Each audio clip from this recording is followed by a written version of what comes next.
আসসালামু আলাইকুম। তানিয়াস রেসিপিতে স্বাগত জানিয়ে শুরু করছি রমজান স্পেশাল একটা রেসিপি। আর এটা হচ্ছে শাহি রোস্ট।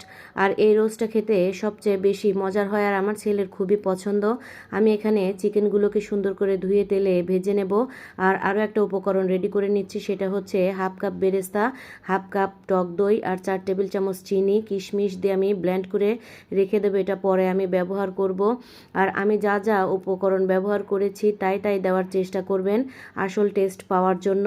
আমি এই চিকেনগুলোকে সুন্দর করে ভেজে তুলে নেব। আর একই তেলে আমি 1 কাপের চাইতে একটু বেশি পরিমাণে পেঁয়াজ কুচি দিয়ে বাদামি করে ভেজে নেব। খুব বেশি পুড়ে ফেলা যাবে না। আমি 1 টেবিল চামচ লবণ দিয়ে একটু নরম হয়ে আসা পর্যন্ত অপেক্ষা করব। এই শাহি রোস্টটা খেতে অন্যান্য রোস্টের থেকে একটু বেশি অন্যরকম হয়। এখানে আমি 2টা দারচিনি আর 3-4টা এলাচ দিয়ে দিলাম। আরও অ্যাড করে দিচ্ছি 6টা কাঠবাদাম ও 6টা কাজু বাদাম আমি বেটে রেখেছিলাম, সাথে 2টা আলু বোখারাও দিয়ে দিলাম। এখানে আমি আরও অ্যাড করে দিচ্ছি 1 চামচ পোস্তদানা বাটা আর হাফ চামচ জয়ত্রী জায়ফল বাটা আর 1 টেবিল চামচ করে আদা বাটা ও রসুন বাটা। এগুলোকে দিয়ে আমি সুন্দর করে নেড়ে নেব বা কষিয়ে নেব, এতে করে এটার কাঁচা গন্ধ দূর হয়ে যাবে। আর এখন আমি এখানে সুন্দর কালার আর একটু ঝালের জন্য দিয়ে দেব 1 চামচ মরিচ গুঁড়া।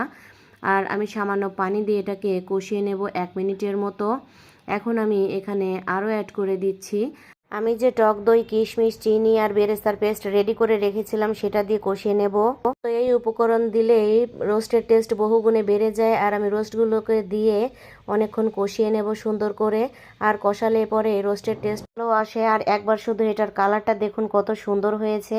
এখন আমি 1 কাপ পানি আর 1 কাপ দুধ দিয়ে এটাকে সেদ্ধ করে নেব।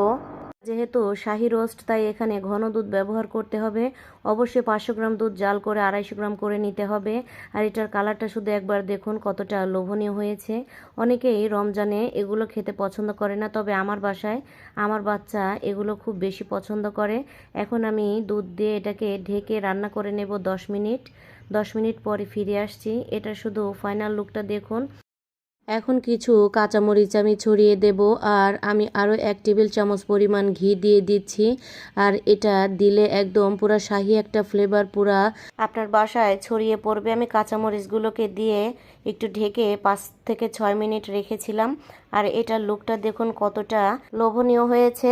আর এটা আমি সার্ভ করেছিলাম প্লেন পোলাওয়ের সাথে। আর এই রোস্ট থাকলে প্লেন পোলাওয়ের সাথে আমার ছেলের আর কিছুই লাগে না। আমি 1 টেবিল চামচ ঘি দিয়ে দিলাম। এখন শুধু উপরে বেরেস্তা ছড়িয়ে দিলেই হয়ে যাবে। আমার ভিডিওগুলো যদি ভালো লাগে অবশ্যই একটা লাইক কমেন্ট শেয়ার করে দিবেন। আর নতুন নতুন ভিডিও পেতে তানিয়াস রেসিপি ফলো করে পাশে থাকবেন। দেখা হচ্ছে অন্য কোনো ভিডিওতে।